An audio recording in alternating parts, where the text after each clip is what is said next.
একজন দুজন নয়, একের পর এক ছাত্রী হঠাৎ অসুস্থ হয়ে পড়ছে। কেউ চিৎকার করছে, কেউ প্রলোভ বকছে, কেউ অস্বাভাবিক আচরণ করছে। মুহূর্তেই ছড়িয়ে পড়ে গুঞ্জন মাদ্রাসায় নাকি জিনের আসর।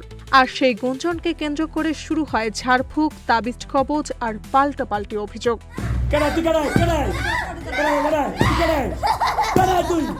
নারায়ণগঞ্জের রূপগঞ্জ উপজেলার গোয়ালাকান্দাইল ইউনিয়নের ৫ নম্বর ক্যানেল এলাকায় তালিমুল কুরআন মহিলা মাদ্রাসাকে ঘিরে এখন এমনই চাঞ্চল্যকর পরিস্থিতি তৈরি হয়েছে।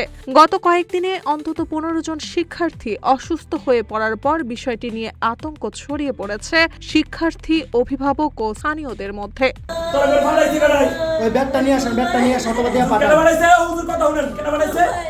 মাদ্রাসা কর্তৃপক্ষের দাবি, প্রায় ১৫ দিন আগে প্রথম এক ছাত্রী অসুস্থ হয়ে প্রলোভ বকতে শুরু করে। এরপর ধীরে ধীরে আরও কয়েকজন একই ধরনের উপসর্গে আক্রান্ত হয়। একদিনেই ৭ শিক্ষার্থী অসুস্থ হয়ে পড়লে এলাকায় জিনের আসর নিয়ে নানা আলোচনা শুরু হয়। জীবন অবাক না করলে কে করবে? ২৮% মিল্ক ফ্যাটের অবাক করার সাথে ফ্রেশ মিল্ক পাউডার। জীবন অবাক করুক প্রতিদিন। মাদ্রাসার অধ্যক্ষ মাওলানা খালেদ হাসান মোরসাদেক দাবি করেন, পার্শ্ববর্তী একটি মাদ্রাসা থেকে কথিত জিন চালান করা হয়েছে। তার ভাষ্য, ২ শিক্ষার্থীকে হাসপাতালে নেওয়া হলেও চিকিৎসকেরা নির্দিষ্ট কোনো রোগ শনাক্ত করতে পারেননি। পরে ঝাড়ফুঁক ও ধর্মীয় পদ্ধতিতে তারা সুস্থ হয়ে ওঠে বলে দাবি করেন তিনি। ছায়ের মধ্যে বাড়ি দিলে আমার মানিস না, আমার মানিস না। পরে আমরা এক প্রকারের বাচ্চাকে বলি, তোরা কেন আসিস এখানে? হ্যাঁ, তোরা কেন আসিস? পরে এরা বলতেছে যে আমরা এই আমাদের কেউ পাঠাইছে। আমাকে কে পাঠাইছে? পরে ওই সময় এক হুজুরের নাম বললো, আমি এই হুজুর কে? বললো যে নূরে মদিনা। মাদ্রাসার নামও বললো, হুজুরের নামও বললো। প্রথম বলছে জুবাইর, তবে এই অভিযোগ সম্পূর্ণ অস্বীকার করেছে অভিযুক্ত নূরে মদিনা ইন্টারন্যাশনাল মাদ্রাসা কর্তৃপক্ষ।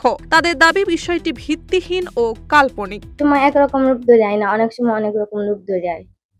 ৭-৮ দিন ছিল, পরে হুজুর অনেক চিকিৎসা করার পরে গেছে, ওদের কাছে নিয়ে গেছে, কবিরাজ আমাদেরকে পানি দিছে, পানি ভরা দিছে।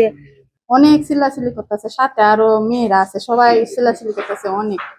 মানে একজন যেমন অবস্থা, মানে আরো ছাত্রীরা ধরে রাখতে পারতেছে না। ওরা অস্বাভাবিক কান্নাকাটি করতেছে। অস্বাভাবিক কান্নাকাটির পরে যখন ওদেরকে ঝাড়ফুঁড় করা হয়, ওরা কিছু সময় থামে, কিন্তু পরবর্তীতে দেখা যায় কি ওরা আরো বেশি, মানে আরো চিন্তা উঠতেছে, খালামনি মাইরা ফেলে এরকম করে ক্লাসে চিৎকার করতেছে।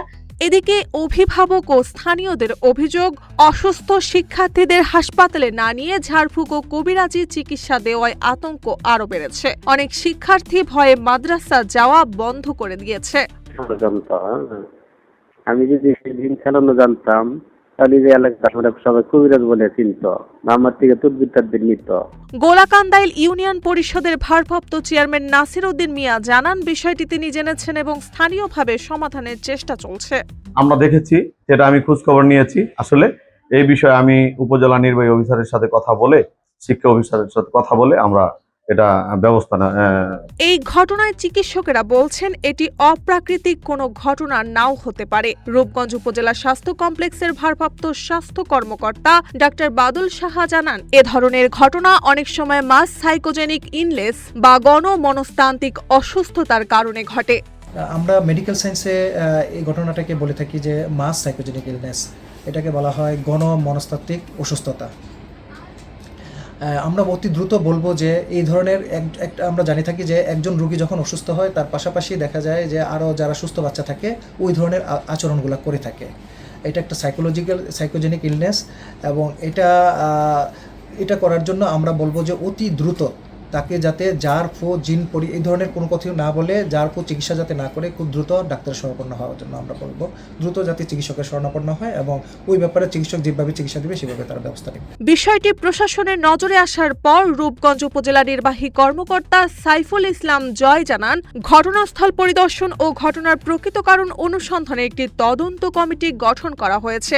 নজরে এসছে এবং আমরা অলরেডি গোলাকান্দাইলে যে চেয়ারম্যান রয়েছেন তার মাধ্যমে অধ্যক্ষকে এখানে ডেকেছিলাম, সুপারকে ডেকেছিলাম। এখানে 2টি মাদ্রাসার মধ্যে পারস্পরিক দ্বন্দ্ব রয়েছে, যেটি আমরা তদন্তে পেয়েছি, এবং একই সাথে ইনস্ট্রাকশন দেওয়া হয়েছে যে কোনো ধরনের এই যেগুলো আসলে ধর্মের সাথে সাংঘর্ষিক এই ধরনের কোনো চিকিৎসা প্রদান করা যাবে না, কিংবা মানসিক টর্চার, ফিজিক্যাল টর্চার, নানা ইস্যুর কথা ওখানে এসছে পত্রিকাতে। আমরা তাদেরকে নিষেধ করে দিয়েছি এবং আমরা একটা তদন্ত কমিটিও করেছি যে আসলে কি ঘটেছিল এখানে। কথিত জিনের আসর, ঝাড়ফুঁক, চিকিৎসা অবহেলা এবং পাল্টাপাল্টি অভিযোগ সব মিলিয়ে রূপগঞ্জের এই মহিলা মাদ্রাসাকে ঘিরে তৈরি হয়েছে নানা প্রশ্ন। এখন সবার নজর প্রশাসনের তদন্তর দিকে।